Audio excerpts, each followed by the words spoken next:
Alrighty, yo, what is going on, everybody? It's your boy, Mr. DDG94, back with another reaction video. Today, we finna react to 20 NBA superstars that could be traded at the deadline. We already know Jimmy Butler is on the block, but we don't know where he going. I don't really think a contender type of team, like any team that it could be a team that's on the cusp of being a contender, could probably get Jimmy Butler. But any team that's like a true contender right now, they can't do it. Like the Phoenix Suns, they don't have the ability to do it. Even if you give up Bradley Beal, you would still have to give up a lot more. Because I think I don't know where they at on I don't know what level they on the tax. I don't know if they on level 2 or level 3, because if you on the stage 3 of the tax, then you really can't do shit. So, and Bradley Beal got a no trade clause. So trying to move Bradley Beal, I don't know if that's gonna work. You might as well just stick with what you got, unless you're gonna just blow it all up. I'll give my opinions as we go along through the video, but I know that the Jimmy Butler one is not going to be what everybody wants, because everybody say he should go to Golden State. Golden State, they do have pieces that they could move, but Miami is going to ask for a lot for Jimmy Butler. This is their star player we're talking about here, and this is Miami. You think Miami is going to sit up here and give up their star fucking player for kibbles and bits? Fuck no. They're not going to give you. You're not gonna get Jimmy Butler for kibbles and bits. You're gonna get Jimmy for what they say is he worth. So you just go have to just learn to accept it. But anyway, so without further ado, let's get right into it. So we are less than a month away from the 2025 NBA trade deadline, and I want to give you guys 20 big names that could be on the move this year. Now, there's going to be some more realistic options than some others. There's going to be some far-fetched ideas. And then not only that, you only get him for this one season. He could pull a Kawhi and just dip on your stupid ass. So you gotta nah, bro. Well, unless you go give him the bag, of course. If you give him the bag, he's staying. But outside of that, yeah, Jimmy's is a tough case. Do you really want to risk it all for a 1 year rental that you possibly may not be able to give an extension to, or do you have other pieces in place and all you need is a Jimmy Butler to make your team take your team to where you're trying to take them to? Who knows? That may not come at this year's trade deadline, but they could definitely come up in the off season when teams have a little bit more financial flexibility to make these massive moves. Also, a ton of you guys are not subscribed. 23%. Oh my God, I hate when YouTubers do this. Nobody cares about your subscribers. Fuck your subscribers, bruh. Nobody cares if people subscribe to your channel. We here for the video. Just give us the video. Nobody cares about your punk ass subscribers. I'm checking out your video for the first time. Can I at least see what you got? Can I at least see the content that you giving out before? I don't know nothing about your channel, bruh. Stop telling me that I need to subscribe to your weak ass, garbage ass, boo boo ass channel, bruh. Get to the fucking point. Currently suspended from his team right now, and that is Jimmy Butler of the Miami Heat. Yeah, this is just not the season the Miami Heat wanted with Jimmy Butler. He did have a player option at the end of the year for next year's season that he was most likely going to opt out of if the Miami Heat never traded him. The Miami Heat are a respectable team this year. Tyler Hero is playing like an all-star caliber talent. They haven't really gotten the most out of Bam Adebayo this year, but Jimmy Butler has had his good games and he's had his bad games. He didn't look as into it as he's been in the past, and we thought we were going to maybe get pissed off, locked in Jimmy Butler this year, and it's kind of been the opposite of that, and this story has dragged out so much. Shams and Jimmy's agent were going back and forth on Twitter for a little bit. Jimmy Butler now publicly has requested a trade. He wants to go to teams that really can't even trade for him, and his most desirable destination is the Phoenix Suns, and we're going to get into the Suns and maybe more than one Phoenix Sun later in this video, but Jimmy this year is averaging 17. I think another team too that's probably, I think, an underrated team that could really use Jimmy. I'll probably say the Clippers. The Clippers is an underrated team that could really use Jimmy's services right now. The only problem is the Clippers are only doing good right now because they have depth. If you take Jimmy, you possibly gonna give up a lot of your depth. But I mean, for Jimmy, will it be worth it though? That's the thing. Kawhi is iffy. James Harden is a playoff choker. And you need a guy that can do it. You need a guy that can take you there. Now, if the Clippers could strategize this right, they could possibly, and the Clippers could be a threat. I think the Clippers might have a good chance at getting Jimmy. Don't be surprised if the Clippers names start popping up in the Jimmy sweepstakes, bro. Another team too.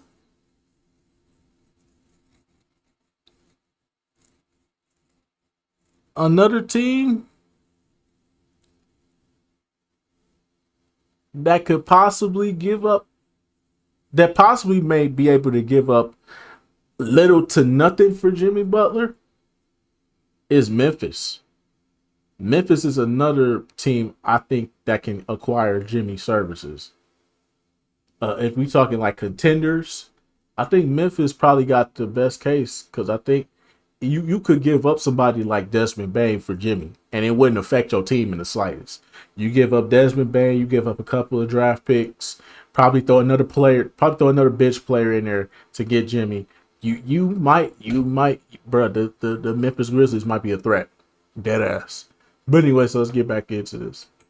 8.5 points, 5.5 rebounds, and 5 assists on the year. He's shooting 55% from the field, 37% from three across 22 games. It seems like his Miami Heat career is over. He brought them to the NBA Finals in 2020 and in 2023. He's one of the best players in Miami Heat history, and it seems like they're going to get maybe pennies on the dollar for Jimmy Butler just because he lost a ton of leverage for the Heat now that he wants a trade, and he could be a free agent at the end of the year. So there's a massive risk in trading for Jimmy Butler just because he's 35 years old. He's basically quit on his team this season, and he could be a free agent at the end of the year. I'm really intrigued to see where Jimmy Butler gets traded to. Is it going to be one of the teams we know about, or is it going to be a mystery team? Next up, I want to talk about Julius Randle of the Minnesota Timberwolves. Now, I made a video recently. I said this at the beginning of the season. This nigga gonna get traded at the trade deadline because he doesn't seem like a good fit. I don't know why there wasn't a third team involved. Why there wasn't like a third and fourth team involved in this trade,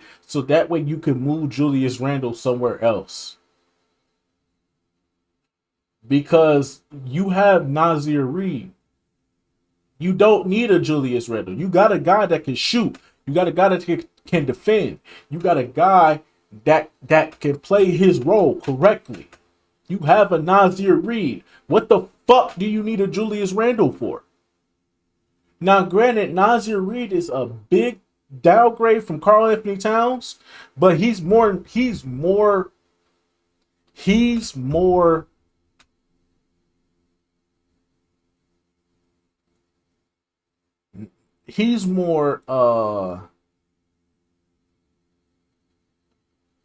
what's the word I'm looking for? He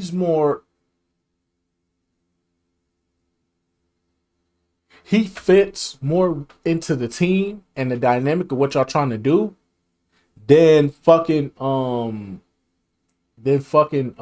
goddamn Julius Randle does.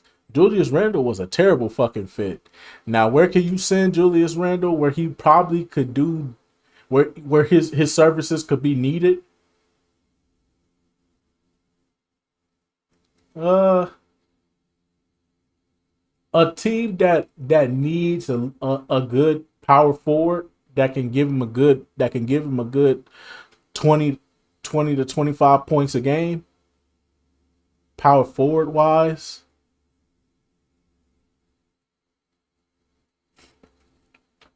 I would probably say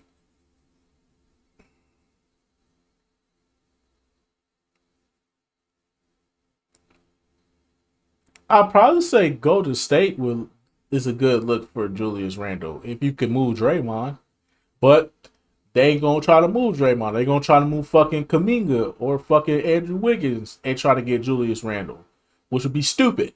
I would give up Draymond for Julius Randle because you don't need Draymond anymore. Draymond is useless at this point.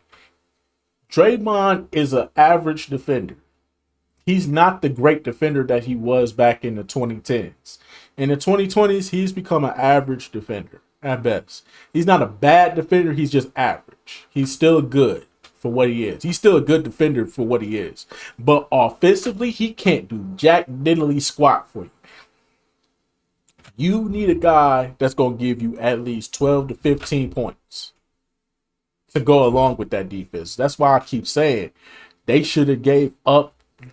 They should have gave up Draymond Green a long time ago. After the championship year, when they lost to the Lakers in the second round, they should have immediately said, you know what? Draymond fucked our team up. Draymond fucked our chemistry up. Draymond screwed us over in that 2016 finals that we lost to the Cavs. Draymond has done so much damage to our team. It's time to give him the boot. I'm telling y'all, hey, Golden State Warrior fans, I'm being real with y'all right now. Y'all can get a Draymond Green, but that a one that can actually put the ball in the basket. Now, I'm not saying Julius Randle is a Draymond Green type of player because his defense is very iffy at times, but he's a guy that can get you 20 or more points.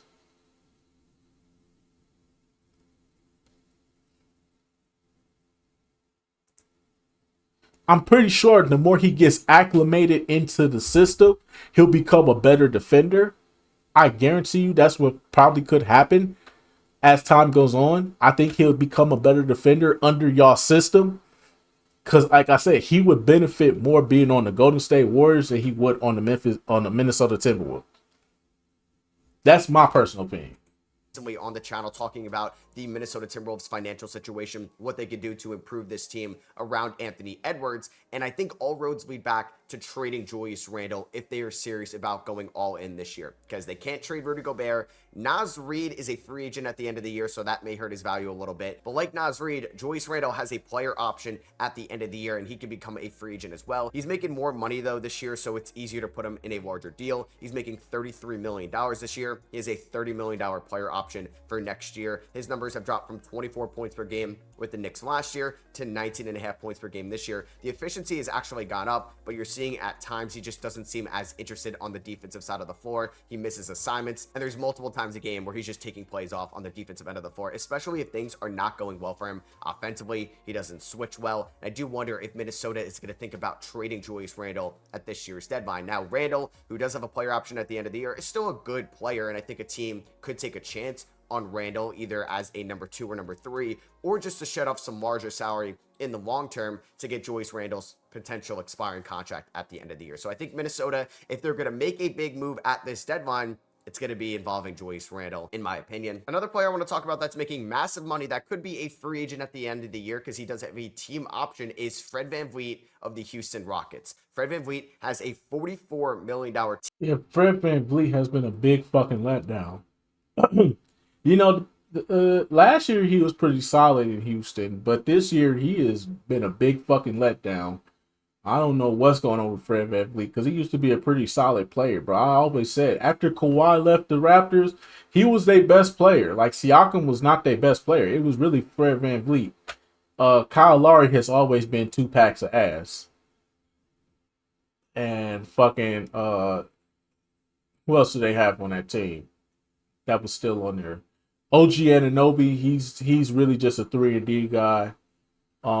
They best player was Fred VanVleet. He was really their coldest player, but ever since he went, I don't know what's going on with him in Houston, bro. I don't know what it is, bro. I don't know what it is with him in Houston. I don't know what's going on there, but yeah, I think he's definitely on the chopping block. If the Phoenix Suns not gonna blow it up, that should be the guy they go after. If they can move the right pieces for his contract, because he does have a pretty hefty contract. But I think it's only like 88 million. I think he only got like 88 million for like 3 years, and I think this will be his second year, and then it'll be the third year. So yeah. I don't know. Maybe you could move somebody for him. I think he would probably fit well with KD and Devin Booker. If you can move fucking Bradley Beal. If you can move Bradley Beal, I would say move him for Fred VanVleet. Get you a good point guard. A good point guard that's going to be on the floor. That's going to make plays. That's going to get you baskets in clutch situations. I feel like this would be the guy you go after if I'm Phoenix. Team option for for next year's season. He's making $42.8 million this year, and he's having one of the worst seasons shooting the ball of his career, basically since that 2021 season. He's averaging 15 points, shooting 38% from the field on 14 shots a night, taking shots away from some of the younger guys as well. He's shooting 32% from three on almost 8 3-point attempts a night. And sometimes he's just shooting them out of games, but the Rockets have been such a good team this year, despite Fred VanVleet not performing to his usual expectations. They're one of the best teams in the Western Conference because of their defense, because of the Terror twins like Amen Thompson and Tari Eason. Alperen Sengun and Jalen Green have been playing great in the calendar year 2025. So I wonder if Houston's going to make a big move. I think all roads could lead back to Jimmy Butler. He's from the city of Houston. They can easily get to Jimmy Butler's $48 million with Fred VanVleet. They have a plethora of draft picks. They do have a couple young. Yeah, Houston's a good place for Jimmy too. I think Houston would be a good place for Jimmy too. Now that I think about it, young core. They do have tradable pieces. I think him and Dylan Brooks would definitely be a problem because Jimmy's attitude and Dylan Brooks' attitude, you combine them together. Teams finna go. It's finna be a fight every night. It's finna be a fight every night, bro. I think him and Dylan Brooks would be a great duo on a team together. Players they could throw in this trade as well. And the Rockets desperately need somebody that can take over a game in the fourth quarter, because if they're serious about this season, if they think that they could beat Denver, Memphis, OKC, or Dallas in a playoff series, and I think that is possible if they go out and get somebody like Jimmy Butler, where Sengun and Jalen Green become more secondary options, which probably suits them best right now in their careers. I think they could eventually be number ones, but maybe not this year in the playoffs, in a 7-game playoff series. You get somebody that has led teams to the finals before in Miami, and I think you can easily get Jimmy Butler with Fred VanVleet. I think it's tough for some other teams to get this deal done just because Jimmy's making $48 million, and you may have to trade multiple rotational pieces for somebody that I mentioned before is a free agent at the end of the year and is 35 years old. But I think Houston can easily get to that money, and they can also throw in a little bit of draft capital, which they have so much of, so they're not really going to feel it if this Jimmy experiment does not work out. I wanted to talk about a Portland Trailblazer that I think could also be moved this year, which could be a little bit of a surprise, and that is going to be Anthony Simons. I think eyes could be on DeAndre Ayton, Jeremy Grant, Robert Williams, now more so Ayton and Grant. It's tough to move those guys. They may get a boatload of money right now and have a lot of years left on their deal, but I think Anthony Simons could be an intriguing trade piece out there if the Trailblazers made him available, because I wonder if Portland could take a page out of Washington's book, a team they made a deal with in the offseason, and trade Simons right now, who has some solid value, who's making $25.8 million this year and $27.6 million next year, and is a free agent at the end of. Hey, he movable. Hey, Simons is movable. Hell yeah. I think my Bucks need to make that move, bro. I think it's time, bro. I think it's time to give Chris Middleton the boot, bro. I think it's time to give Chris Middleton the boot, bro. If we can find a way to get Anthony Simons for Chris Middleton, we need to make that happen immediately. We already took Dame from Portland. We might as well take their next best player from him. Shit. Portland just really, that's like, damn, y'all just gonna take all our good players. Like, goddamn right. Y'all ain't doing nothing. What y'all finna do?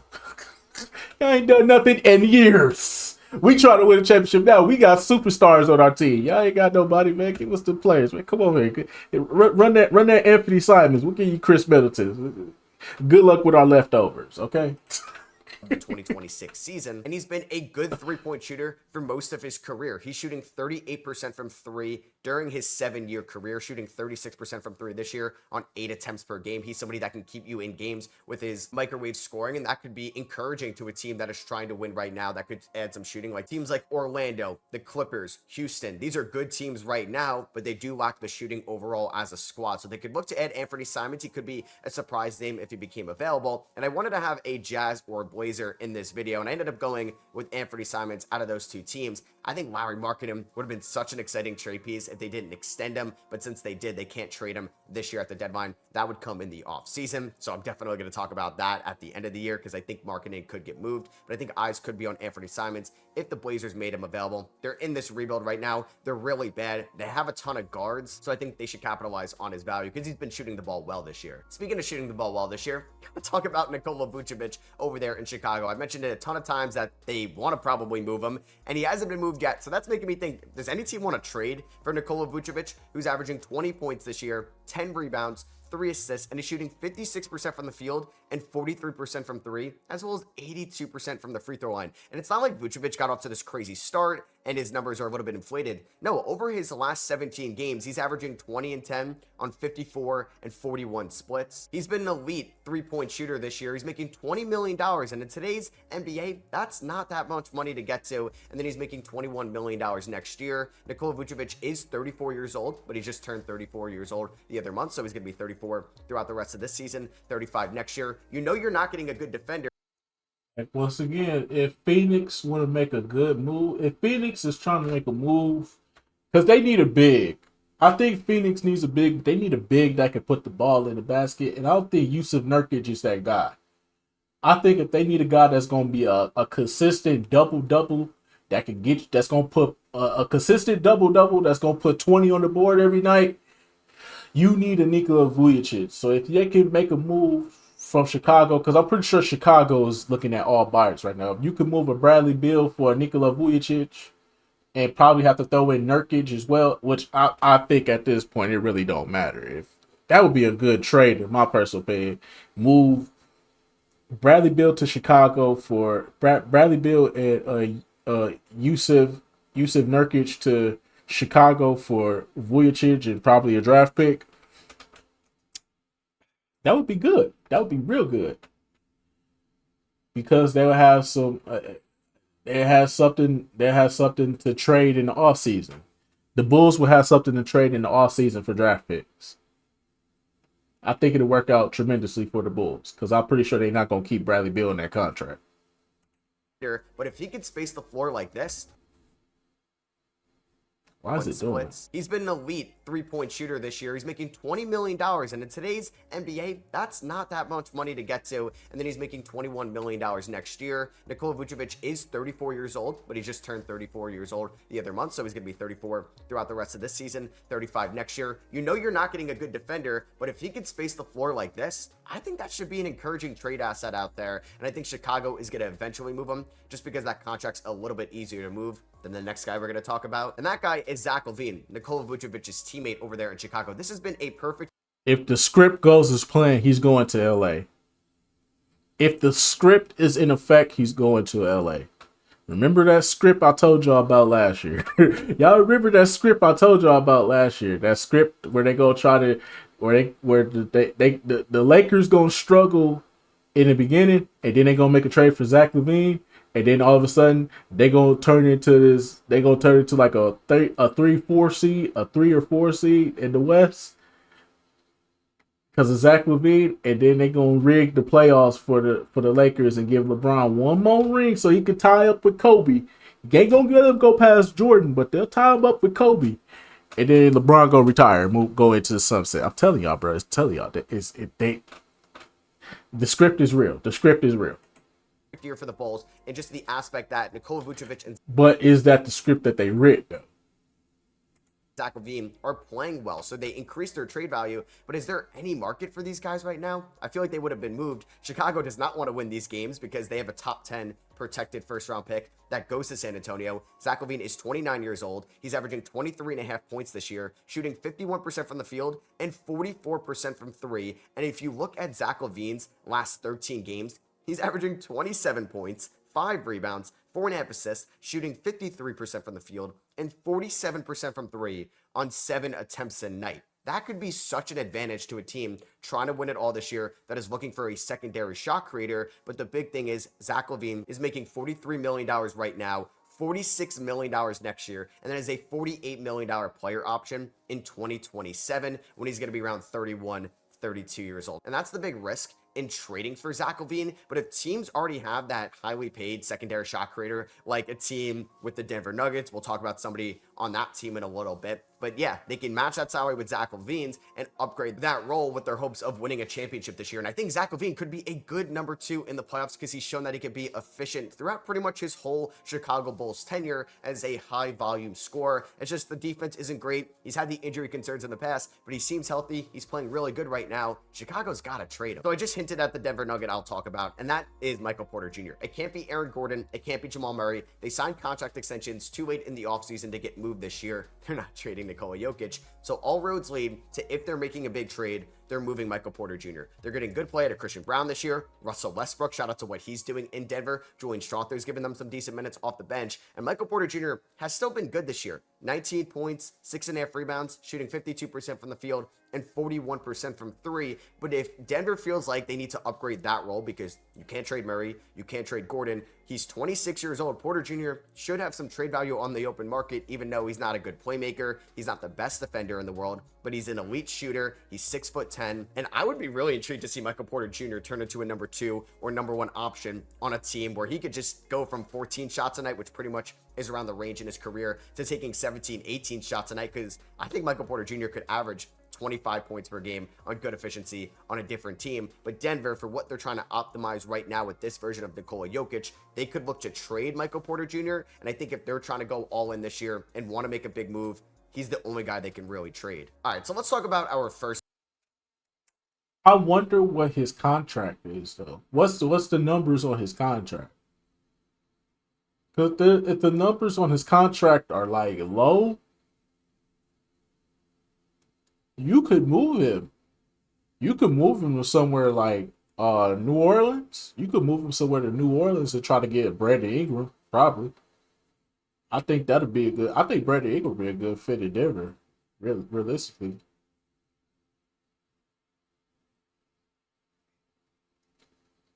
If you want to move somebody to New Orleans, I think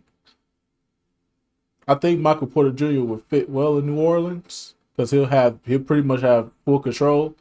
He'll be able to go off. The only problem with Michael Porter Jr. is injuries. He's very injury prone.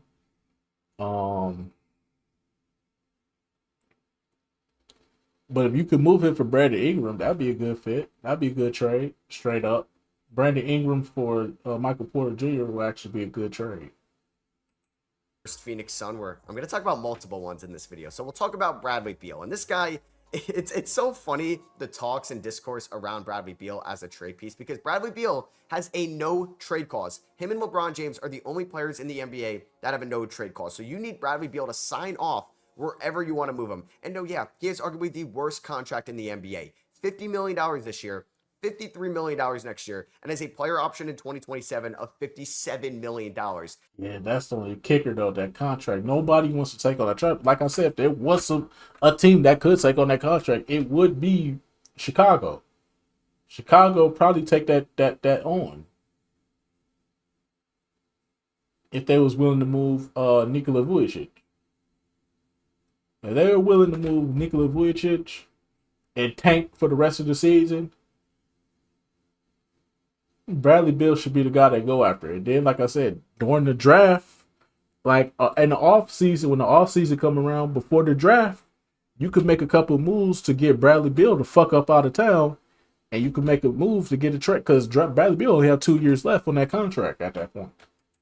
Yeah, I would like to bet that he's going to opt into that deal. So Bradley Beal is still a good player. He's shooting 49% from the field, 39% from three, 18 points per game. It's just pretty much since 2020, he's been hurt every year. He has yet to play over 60 games since that 2019 season where he had back-to-back years playing every single game in the regular season. He's a good player. He's just overpaid right now, and Phoenix probably regrets trading for him during that 2023 offseason. It seems like Jimmy Butler wants to go to Phoenix. The only player that could realistically match that money is Bradley Beal because they're not moving Kevin Durant or Devin Booker if they're getting somebody like Jimmy Butler, and you need Bradley Beal to sign off it. I think he'd probably want to go to South Beach. I don't think he would decline that part of the no trade clause. It's just, does Miami even want Bradley Beal? I think you're trading away Jimmy Butler to free up that cap space, and Bradley Beal doesn't help you whatsoever. He's got a type of contract that you may need to attach a first round pick or two or a young player in that deal, and Phoenix is in the second apron right now. They can only move one future first round pick. So I think he's stuck. I don't think he gets traded, but I think there's something out there that if a team gets desperate, if he gets relocated to a third team, and he's like, you know what, I just don't even want to be in Phoenix anymore. They don't want me. He ends up somewhere in like Brooklyn or Detroit that's willing to take him on, and if they get a first round pick out of it, they may end up doing something like that. Another guy that feels like he has to get traded this year because they can't afford him to be a free agent this summer and leave for nothing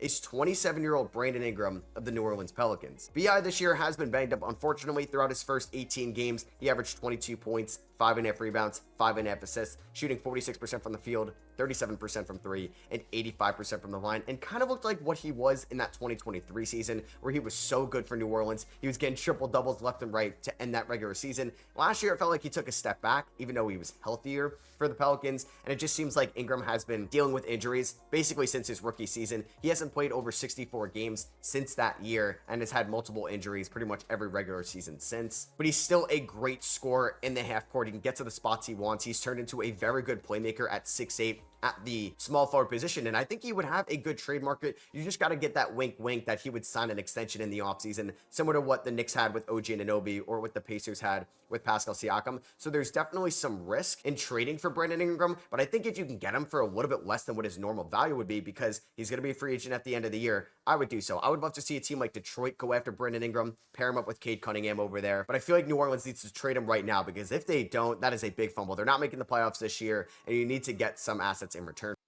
You know what I'm saying? If you're going to move it to Denver. Moving to Denver. I think Michael Porter Jr. would do good at New Orleans, and I think Brandon Ingram would be a great asset to Denver, in my personal opinion. For him. So I'll stay on the topic of New Orleans. I'm actually going to talk about 3 Pelicans in this video. We'll talk about the second one right now, and that is somebody that has been playing great as of late. CJ McCollum, the 33-year-old, is averaging now 23 points on the year, and over CJ McCollum's last 8 games, he's averaging 28.5 points, shooting 51% from the field, 48% from 3 on 10 attempts tonight, and that's including a 50-point performance and a 12-point win against the Washington Wizards. And the Pelicans are so bad this year, they're not making the playoffs just because the Western Conference is so loaded and they have so much ground to make up on. And McCollum is making $33 million this year, and it drops to $30 million next year, and he's a free agent at the end of the 2026 season, and he's showing that he could still be a really good scorer in the half court. I don't think CJ McCollum can be your number 1, 2, or 3 on a playoff team, but if he can slide in maybe as that number 4 option, he probably wouldn't go for a lot, just where New Orleans is right now. And there's a chance that he's maybe implemented into a 3 or 4 team trade at the deadline to make some of the financials work, because I could see CJ McCollum being moved somewhere to like Orlando. I think Orlando could use his services. Most definitely Orlando could use his services. A 20 points per game guy. Yeah, they could definitely use his services. Another team outside of Phoenix, because Phoenix is really the only team I can see. If you could move Fred VanVleet for CJ McCollum, that would probably work in their favor, because now you're getting a solid 20 points per game guy on good efficiency. But like I said, the contracts have to match up, because Fred VanVleet does have a hefty contract, so you got to match that. He's making a lot of money, and he's still a good player. I think a team that's making the playoffs this year would want CJ McCollum, because you only have to pay him for 1 more year after this one. So Brooklyn is doing a iconic tank job right now. They were too good out of the gate, and they said, Dennis Schroeder, you're going to Golden State. Dorian Finney-Smith, you're going to Los Angeles. And basically Brooklyn is like, they pretty much said, we taking all buyers. Give us your worst player, we'll give give us your most meaningless player, and we'll give you one of our more important role players. Give us anybody. Anybody want Ben Simmons? Ben Simmons. Come on now, dog. Come on, man. Okay, looks like we won't be getting rid of that contract anytime soon. We got some guys. We'll take D'Angelo Russell. We'll take D'Angelo Russell from the Lakers for Dorian Finney-Smith. What about Cam Johnson? Anybody want Cam Johnson? Said Cam Johnson. What you want for him, bruh? What you got for him? We got a Chris Middleton for him. A Chris Middleton? I don't know. It's kind of good. He averaging like 12 points right now. He ain't doing too good, bro. Plus he injury prone too. Yeah, y'all can if he get injured, y'all pretty much good to go.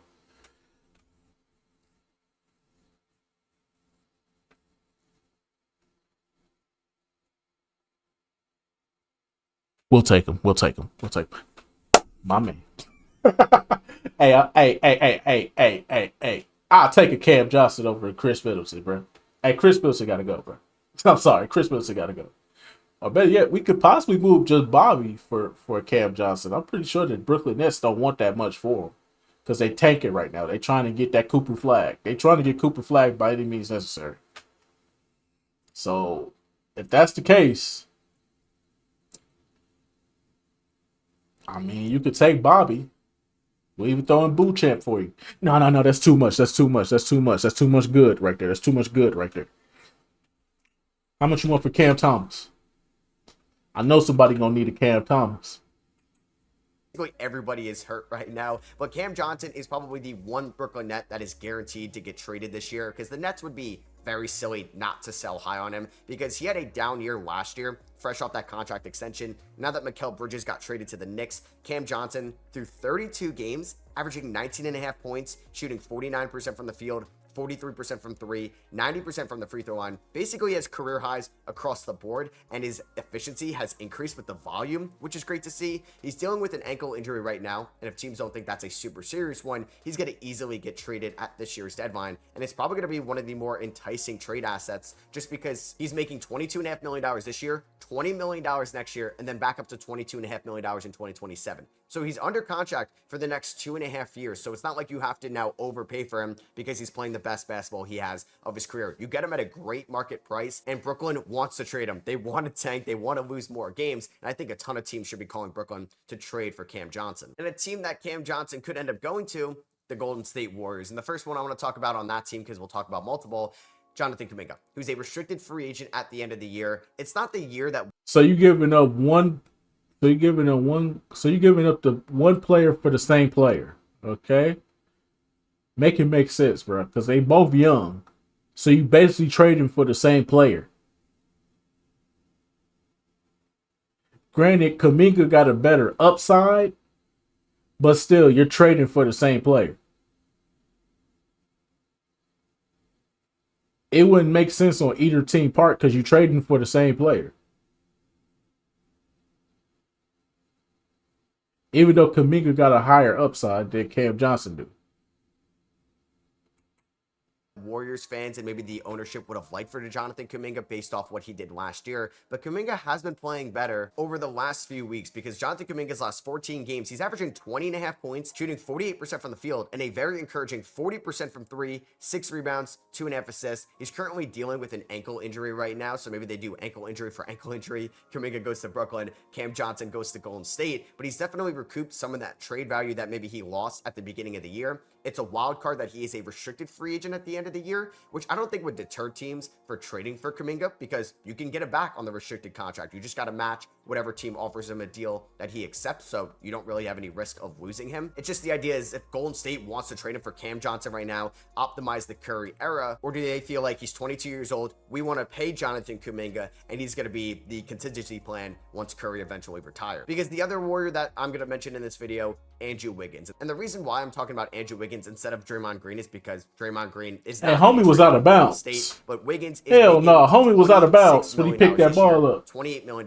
next year and $30 million in 2027. This is actually looked at as one of the worst contracts in the NBA going into this season, but Wiggins now is locked in. He doesn't have the injuries or the distractions he had last year, and he's playing some of the best basketball he has since that 2022 championship run with Golden State. He's averaging 16 points, 4 rebounds, and is shooting 39% from three. He still fits this offense very well for Golden State. Can he be a number 2 in the playoffs? No. And that's what he kind of is for Golden State right now. He would be the contract they would have to leverage in maybe a Cam Johnson trade or a bigger deal involving Jimmy Butler. But you'd have to trade Wiggins and either like Kevon Looney, Buddy Hield, Kyle Anderson. You're trading a lot of your depth for Jimmy, who's 35, and I don't even think makes the Warriors a finals team this year. So I think if they make a trade like that, Wiggins has to be involved, because they're not trading Steph or Draymond. And a player that's been in trade rumors as of late because he's a free agent at the end of the 2026 season. His agent also met with the Sacramento Kings front office to discuss their winning culture. They fired their head coach, Mike Brown. We got to talk about De'Aaron Fox, their homegrown star from the 2017 draft. He's 27 years old, and he's been one of the best Sacramento Kings in the 21st century. He's having another good offensive year,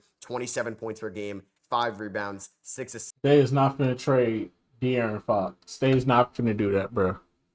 They will send the hoes. They go send all the bad bitches. They gonna send bad bitches. They gonna send this nigga all the. They gonna let this nigga go to all the restaurants for free. This nigga gonna go on. They finna treat this nigga like a king in Sacramento, bro. They is literally not trying to lose this man. They gonna send everything they can at this man to make sure he can resign with them so they can pay him his max. They gonna give him the max everything, bro, to keep this man in Sacramento. They is not trying to trade him right now, bro. It's not the move that they want to do right now, bro. They do not want to trade him. They gonna give him everything under the sun to keep him in a Kings uniform. I don't know where you getting this one. If anything, DeMar DeRozan is the one on the chopping block, but I digress.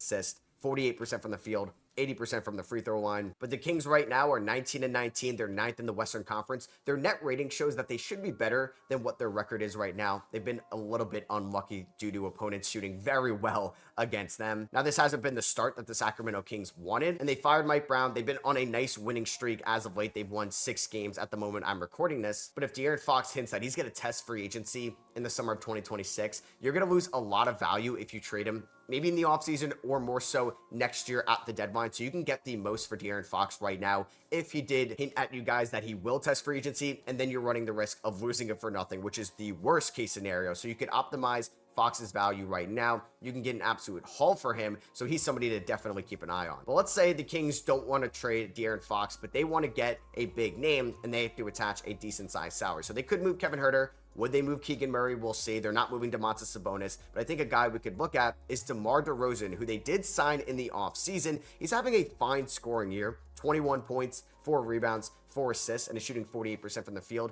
We all questioned his fit in the Sacramento Kings offense in the offseason, and I still think those questions are still very valid because this offense feels clunky at times, and it feels like it's not succeeding to what they thought it could be when they gave him that 3-year deal. But DeMar DeRozan is not making too much money. $23 million this year, $24 million next year, $25 million in 2027. He is 35 years old, and I don't. He would have to get traded in a 3-team trade because I don't see nobody really.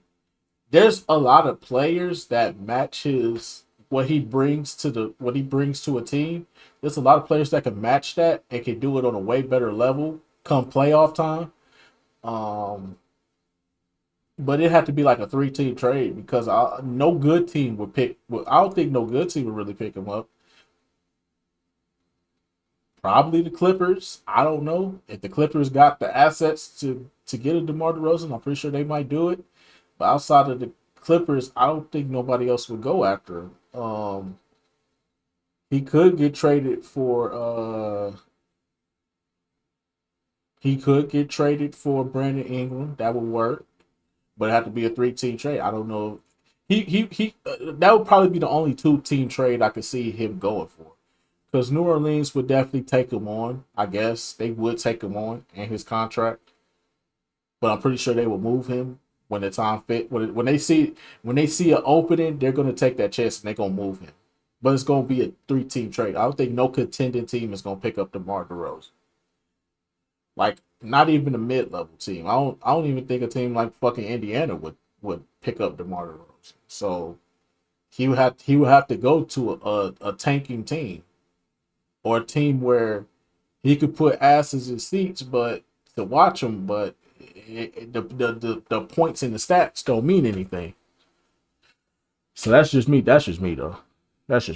Anyways though, I don't think he's going to be a great player on the last year of his contract, but he's still a good scorer. And I think it goes back to what I talked about with CJ McCollum on the New Orleans Pelicans. He's still playing fine basketball. Could this be orchestrated in a big 3 to 4 team deal where matching salary needs to be included? You could attach his salary and Kevin Huerter's salary, and you can get over $40 million if they wanted to make a big move that way. So here's a wild card, maybe one you didn't expect. I'm going to talk about Desmond Bane of the Memphis Grizzlies, because the Memphis Grizzlies, one of the best teams in the NBA this year. They're 10 games over 500, 3 seed in the Western Conference. They have a ton of depth. So Desmond Bane could be moved for anybody at this point in time. Anybody could try to go. Like I said, the Jimmy Butler trade, they could trade Desmond Bane for Jimmy. I think Jimmy would be a good fit in Memphis for sure. Definitely could see him in Memphis, because if he goes to Memphis is a fucking problem. Memphis is a title contender if he goes to Memphis. You could move him in the Bradley Beal situation, even though I don't think Memphis would want to take on Bradley Beal contract. Um,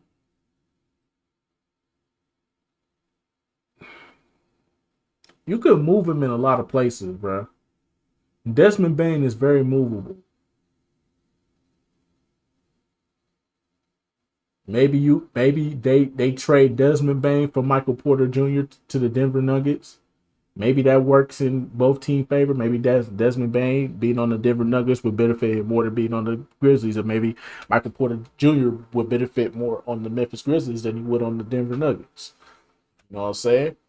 I personally believe that would be a good trade. Yeah, Desmond Bain could be moved for anybody at this point, bro. He's a movable object. He could definitely be moved to any team. So they can either look to maybe trade from some of that depth, Brandon Clark's contract, Luke Kennard's contract, and a couple other guys can get some nice matching salary. But an easy way to do that would also be to trade Desmond Bain. They're not trading Triple J. They're obviously not trading John Morant. Desmond Bain has a massive contract, though. $34 million this year, $36 million next year, $39 million in 27, and then it goes up to $42 million in 2028. And so that somebody could take that on. Somebody could take that on. That's not that bad. 34, 34, 37, 30, 30, 34, 34, 37, 40, and then 50. Yeah, that's somebody take that on. But it's got to match somebody else's contract. And $44.8 million in 2029. This is the rookie extension fully kicking in now. And Desmond Bain hasn't been the same player, it feels like, since that 2023 season and part in 2024. Now, he's dealt with a plethora of injuries this year, so maybe you'd be selling low on Desmond Bain. But if they wanted to go out, make a big trade for somebody like Jimmy Butler, and they don't want to mess with much of their depth because they've had their fair share of injuries, they could definitely use all the depth in the world, especially when you get into the playoffs, and they can easily match that salary with Desmond Bain. So I'm not saying he's going to get traded, but he's somebody to keep an eye on if Memphis wants to make a big move. Now, here's one that I have to mention. Phoenix Suns, man, they've been disappointing. They've had their fair share of injuries this year, but they moved Bradley Beal to the bench. They've inserted Mason Plumlee into the starting lineup. They are 17-19 right now. They're not even a play-in tournament team in the Western Conference. That would just be an utter disaster if they don't make the play-in tournament this year. Can they even move Bradley Beal? He has the no-trade clause, and no team probably wants him. Could they move Kevin Durant? Could Kevin Durant even ask out? Because I'm not putting it past Kevin Durant. He obviously didn't want to go back to Golden State in 2019. He goes to Brooklyn, plays some of the best basketball of his career, and then he wants out after they're trying to cater to him. He gets traded in that 2023 season in Phoenix. He spent about 2.5 years there now and is still at the top of his game in year number 17. He's still averaging 27 points, 6 rebounds, 4 assists, 52% from the field, 40% from three, 84% from the free throw line. And what if Kevin Durant is looking at this Suns team right now, realize they can't get much better with the second apron, with Bradley Beal's bad contract and Jusuf Nurkic's bad contract as well, and he's like, I want out. I don't have many years left playing at this level in the NBA. I want to go to a contender. Teams like Memphis, Houston, or some others can easily get to that matching salary of Kevin Durant, and you'd be willing to trade these assets to get KD because he's still playing at that KD caliber level. Not saying he's going to get traded, but Phoenix may need to look at the bigger picture, and this is the only way that they can salvage having one of the worst futures in the league right now. I can't believe it's just been like encouraging moment for this dude, and then he immediately gets suspended for a game because he was late to the team flight. I'm going to talk about Zion Williamson. So I think Zion Williamson could have been in trade discussions all year. Send that nigga to the G League. That's what I say. Send that nigga to the G League until he can show that he is 100% dedicated to basketball. Send that nigga to the G League. Void his contract should be he should have a good chunk of his contract cut out, so his pay is cut probably in half for what he would normally be getting a paycheck. So all his checks should be cut in half. Then on top of that, he has to, in order for him to get his full contract, he has to prove that he has to prove that he can do what he can do in the G League to get back to the main roster. That's what they should be doing with Zion right now. They should have been sent his ass to the G League, bro. Until you can show us that you are fully dedicated to the game of basketball. You ain't eating, you ain't fucking with no porn stars, you ain't doing none of that stupid shit. Until you show us that you are fully dedicated to basketball, your ass is on a G League affiliate until further notice. Send his ass to a G League affiliate and keep him there until he shows signs of consistency, weight loss. He is in good health. He is playing at a high level.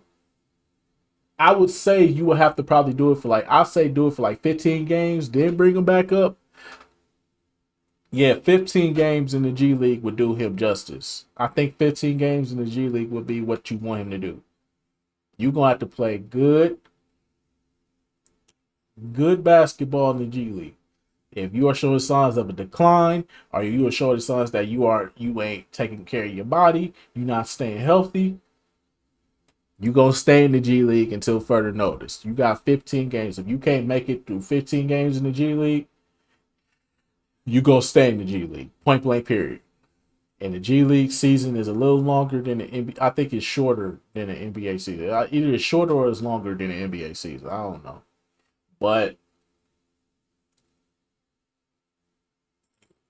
you got to damn near the end of the regular season of the NBA. If your ass can't stay in shape and play at least a consistent 15 games and average these stats that we going to put up for you, your ass is going to stay in the G League until further notice. We ain't paying you your full contract. You can bitch, moan, pout, complain all you want to, but goddamn it, we is tired of this shit. Year long as well. He's only played 7 games this year. He just came back with that hamstring injury, and then the team decides to rest him the next day, so they're going to be cautious with it. And then when things are like encouraging, because Zion had a good game coming back where he had 22 points on 60% shooting against Minnesota. He looked skinny. He had a great transition dunk, and then he gets suspended by the team. And I think New Orleans is in a weird spot right now, and I think they could benefit trading high on Zion Williamson when he is healthy at the trade deadline, if he is, because he's still just 24 years old. He may just need a change of scenery. He may just need to get out of New Orleans. He's under contract, $36 million this year, 39 next year, 42 and 27. Now, Zion need to be disciplined. I wouldn't give him that superstar treatment because he ain't earned that superstar treatment. Ain't no, oh, well, trade me then. No, you ain't earned that status yet, buddy. You ain't even played a full season for us to even give you that. You had one season when you was an all-star. One season. You showed us your potential, but we are not taking no more chances on your potential. You got to show us right the fuck now. We are done. If I'm the New Orleans Pelicans, his ass is going to the G League until further notice. And then $44 million in 2028. But there's a clause in Zion's contract where he's missed enough games where the Pelicans could cut him theoretically, and they don't have to pay him any of that money. Now, he's too talented of a player right now to cut, but could they think about trading him if they go in a different direction? You trade Ingram, you trade McCollum, you trade Zion, you build a different culture here in New Orleans, you build around Hawkins, Messi, Herb Jones, Trey Murphy, and the top pick you're going to get in the 25 draft, and all the assets you get back in moving those guys, and you realize that you're just not going to contend with this core in a tough Western Conference, and you look to retool this team completely. It's definitely a possibility. Second to last player we're going to talk about is a player that just got moved to the bench in year number 13. He's their third highest paid player, and that is Chris Middleton of the Milwaukee Bucks. I know he's a Bucks legend. I know he was a vital part of that 2021 championship team, but it's time. It's time to say goodbye, bro. It's time to say goodbye, bro. It's time to say goodbye. All the Chris Middleton fans on the Bucks. Listen, I understand. We've had our ups and our downs, but it's time to say goodbye.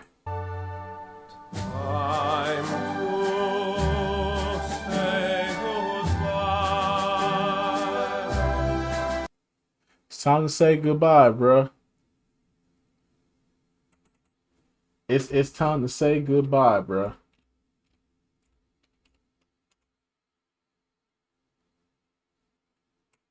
It is time, bro. It is time to put the fries in the bag, bro. He is washed, bro. It is time to put the fries in the bag, bro.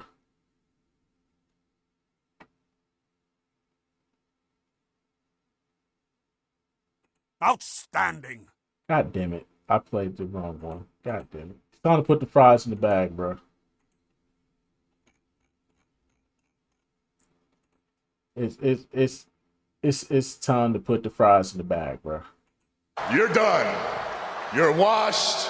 It's over. You're not that guy, pal. Trust me. You're not that guy. You averaging abysmal stats. You only show up for us in the playoffs, but it don't mean nothing because we still end up losing the fucking series anyway. So realistically, you just putting up meaningless stats to just prove that you still belong on the team. But during the regular season, you do jack diddly squat. You might have a good game here. You might have a 20-point game here, a 30-point game here, a 40-point game there, but it's not as consistent as you used to be, bro. Ever since he tore his ACL, he has been done. He's been washed, bro. You're done. You're washed. It's over.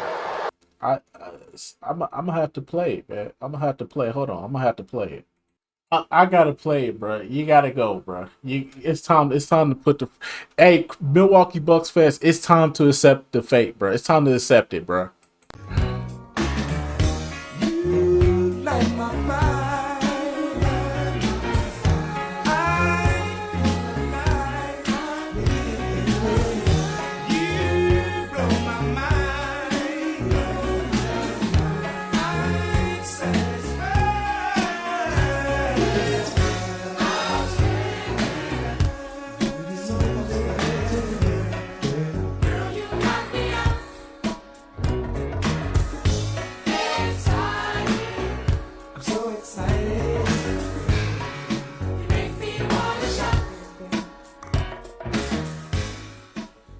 It's time to accept it, bro. It's time to accept it, bro. Chris Middleton is washed, bro. He is done. Throw the fries in the fucking bag, bro. This nigga can't stay healthy for shit. You're done. You're washed.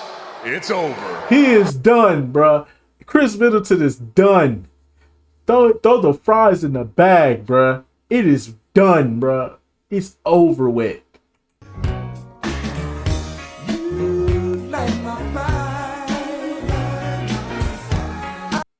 It's over, bro. I hate to say it because Chris is he a good player, but he's not going to help us win a championship. He could drop 40. It'll be meaningless. It'll be a meaningless 40 because we still get eliminated. God forbid somebody hit him in his knee and he just go down. He just had 2 surgeries on his ankles. He's done. Y'all need to accept it. He's done. It don't matter, bro. He is done. His ACL is gone. His ankles is gone. He is Michael Redd 2.0, bro. He was good in the beginning, but once them injuries kicked in,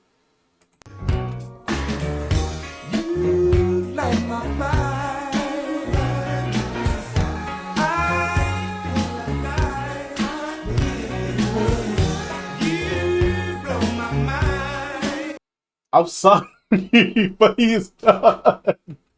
You're not that guy, pal. Trust me. You're not that guy. You're done. You're washed. It's over. We gotta trade him, bro. We have to get something back in return for him, bro. Now, how I see how this gonna work, we got 2 options here. We can make a move for Jimmy. We can make a move for somebody that we can afford. Because we in the 3rd apron, meaning we are fucked in the tax bracket. Meaning if we try to offer anybody an extension, it'll be fucking impossible. Okay? We are fucked when it comes to the taxes, okay? We are taxed the fuck out. We in the 3rd apron, bro. So, and we put all our chips in on Dame and Giannis. And Chris Middleton is not helping our case. So I don't give a fuck about loyalty. He has to go, bro. He has to, bro. He's done. He's cooked.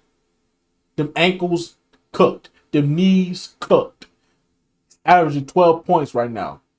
We just got washed. We just got dog walked by the New York Knicks. The New York Knicks 40 balled us, bro. They 40 balled us, bro.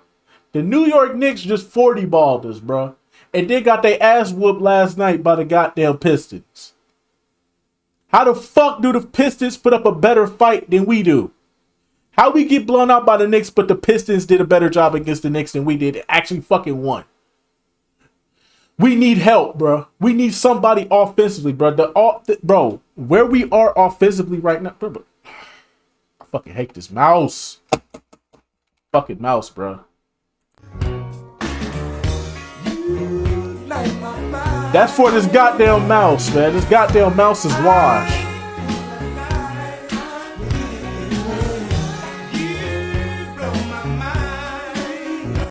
This fucking mouse is washed. I'm going to the store today. I just got paid. I'm going to the store today. As soon as I get paid, I'm going straight to the store and I'm buying me a goddamn mouse. So that way I ain't got to deal with this shit. I'm tired of this shit. But hey man, listen, Bucks fans, y'all have to accept it, bro. He is washed, bro.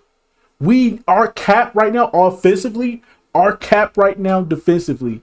We can average about, I want to say, at least 120 points a game. That's our cap right now. If we go out and get another offensive scorer that could do a little bit more for us, we can go from a 120 point game team to a 140 point game team. Now we can compete with the Knicks. Now we can compete with the Boston Celtics. So if it turns into a shootout, we got a guy that can get. We need somebody like that, bro. We need a consistent guy, bro. If Jimmy Butler is that guy, then we go get that guy. You know what I'm saying? We gotta do what we gotta do, bro. I'm not trying to sit up here and be another first round exit, bro. And we just too talented of a team. I'm tired of us being in the top 3, top 2, and we get knocked out in the first round, bro.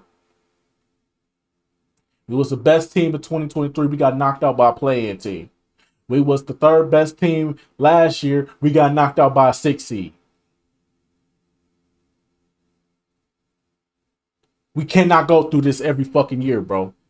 This cannot happen. Now, the last 2 years, we've been injured. We haven't been healthy. When we are fully healthy, we are dangerous. With Giannis out there, we're dangerous. There's no way we're losing without Giannis. But if Giannis is injured, we're cooked. That's why we need a guy that can put points on the fucking board when we don't have Giannis. Because Dame may shit the bed. Okay?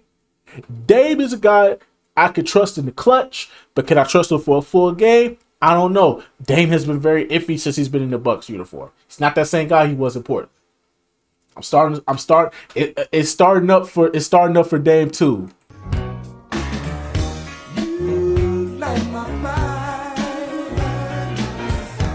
It's starting up for Dame too, but it's not there yet. It's starting up though. It's starting up.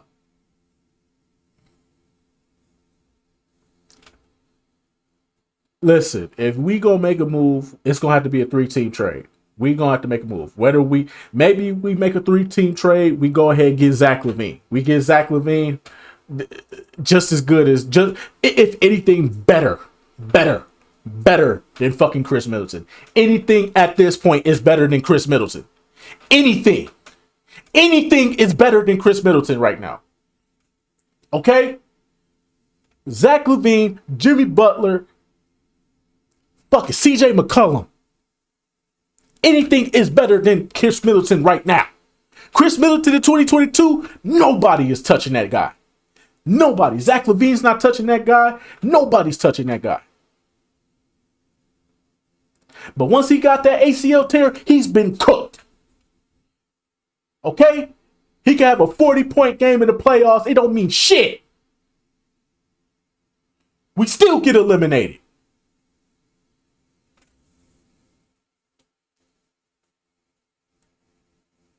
I don't want to go through that again this year. After all the shit I've been talking, I don't want to go through that shit again this year. It's Bucks and 6, goddammit. But if it's going to be Bucks and 6, Chris Middleton got to go. We got to pack him up. He's done. He's cooked. He's washed. He's well prepared. Put on the plate. Ready to go.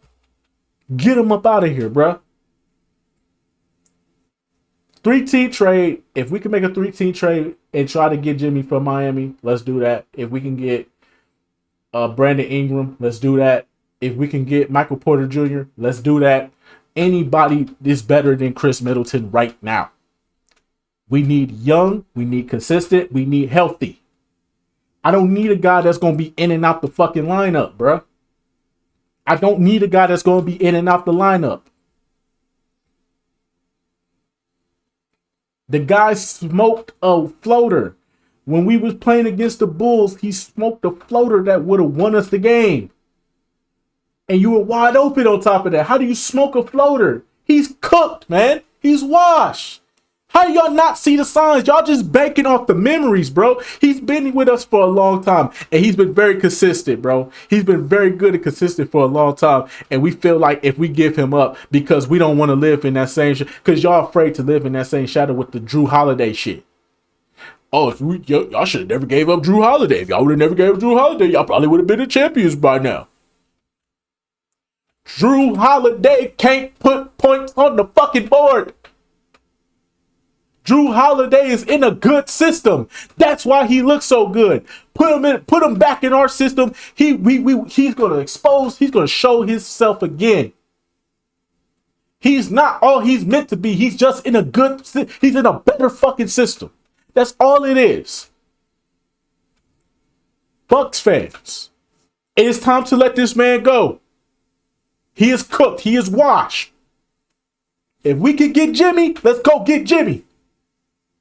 If we could get Brandon Ingram, let's go get Brandon Ingram. If we can go get Michael Porter Jr., let's go get Michael Porter Jr. CJ McCollum, fuck it. Fuck it, Bradley Beal. I don't care. Anybody that can score 20 points consistently is better than this nigga.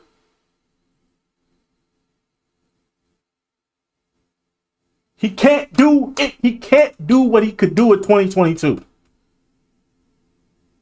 2021, 2022, he can't do it no more. He can't. He shows flashes of it. Just so he can remain on the team so he can get that contract extension. That's all this is. This is a contract extension for him. We trying to win a championship, right? It's Bucks and 6, right? Then we got to sacrifice, my nigga.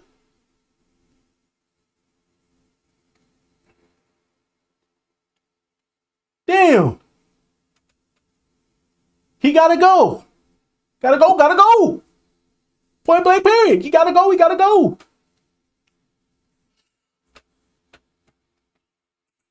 Middleton currently is making $31 million this year and has a $34 million player option that he's most likely going to opt into next year. He's averaging 12 points this year, 4.5 rebounds, 5 assists, shooting 44% from the field, and just does not look like the Chris Middleton of old. He's getting older. He's had a lot of wear and tear on his body, and he's in year number 13 right now. So Milwaukee wants to build this championship window with Giannis. They want to extend it. Dame isn't getting any younger. This team is very old right now, so maybe they look to trade Chris Middleton in a big deal. Does Chris Middleton and Brook Lopez get traded or something like that, and Jimmy Butler ends up going to Milwaukee, and they think a big three of Dame, Giannis, and Jimmy could get it done? Middleton is their only way of pulling something like that off. It's a tough world. They did the same thing with Drew Holiday, trading him to get Damian Lillard. They may do the same with Chris. If we do that trade with Jimmy, we have to give up Brook Lopez as well. I think Phoenix gonna want, but if we giving that up, we need to get something for Phoenix too. Okay, we need to get something for Phoenix. If we gonna give up Brook, we taking something for Phoenix. Okay, we ain't leaving empty-handed in this deal right here. If it got to be a 4-team trade, then it's got to be a 4-team trade. But we gonna get something for Phoenix too. They got something that we desperately need too. We need Grayson Allen. I'm sorry. We need Grayson Allen. We need a 3-and-D guy. I'm sorry. We need a good 3-and-D guy off the bench. And I think Grayson Allen is that guy. If we got to give up Bouchamp, fuck it. Bouchamp, you're done. You're out of here. It is what it is. If we can get Grayson Allen back, that's a plus. That's a plus. That's defense and that's 3-point shooting. We need that. We need Grayson Allen back in a Bucks uniform. Definitely need him back. If we giving up Chris, we gotta get something back. Jimmy is 35. We gotta take that into account as well. So getting something like Grayson Allen and giving up and then in a 4-team trade on top of that, if we can get a solid big, not even a good big, just a solid one. You know what I'm saying? Somebody that, you know, can at least get us a double-double. Can at least shoot the mid-range and get us a double-double. Not even a double-double, just 8 rebounds. 8 rebounds, 2 blocks. You know what I'm saying? 8 rebounds, 2 blocks. Somebody that can help Giannis on the defensive end. So that way when they do try to go into the paint, we got a secondary shot. We got our main shot blocker, which will be the 5, and then we have our second rim protector, which will be Giannis. Because Brook is washed as well. Brook is definitely. Hey, Brook definitely.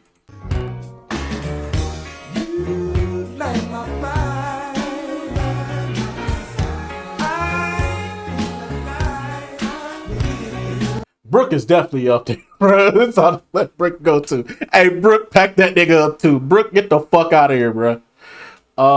If we could get something solid for that, let's see. We get Jimmy, Grayson, and probably another big.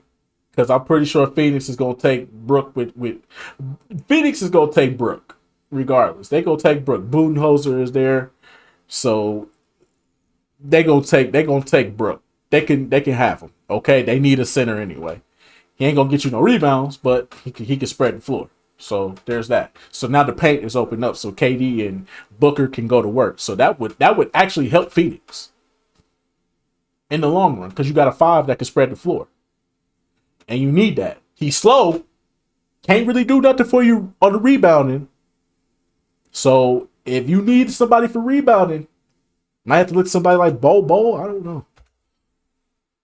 But if we can get Grayson Allen, a solid big, and Jimmy Butler, that's good enough for us. We good to go. We championship made. The rings is coming down, baby. Boston, you ain't got a chance. Indiana, I hope we get Indiana. We need to run that back. If we take Jimmy from Miami, that's our get back right there. But Indiana, we definitely need to see y'all in the playoffs again. Definitely. I want Indiana first round again so we can dog walk y'all niggas like we supposed to last year, bro. Fuck Indiana. Middleton. And my last player I'm going to talk about, I think could definitely be more talked about in the offseason than the deadline right now. And that is Devin Booker of the Phoenix Suns. This is a big wild card, but this could be... If you trade Devin Booker, you might as well just blow the whole goddamn team up.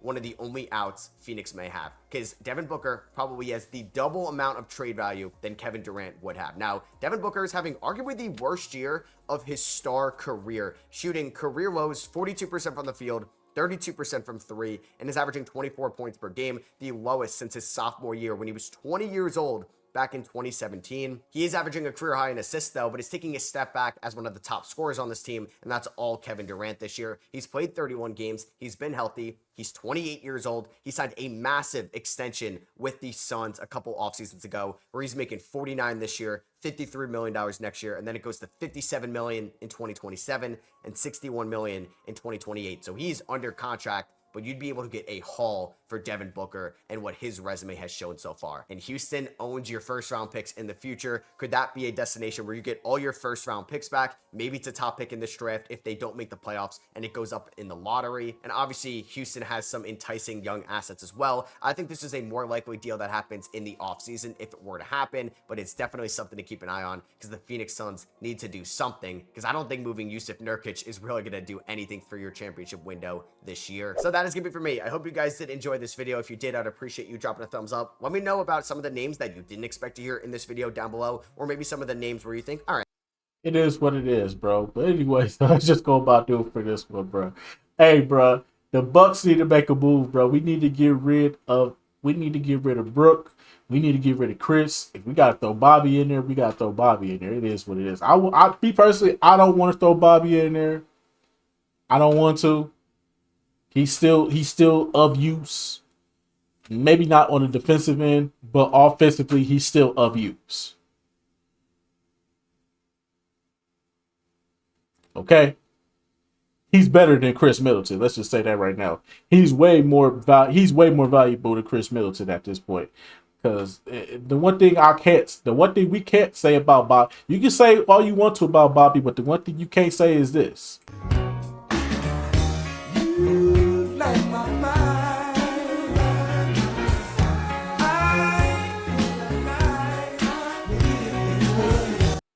The one thing you can't say about Bobby is that he washed. Definitely not washed. Very still a good guy to have. But we definitely need a 3-and-D guy. Jimmy takes us to championship status. Boston, count your days, because the Jimmy Butler experience is on the way. If we get Jimmy. Boston, count your motherfucking days, bitch. Count your motherfucking days, bitch. Boston, we on your ass. We on your ass. Fuck Boston.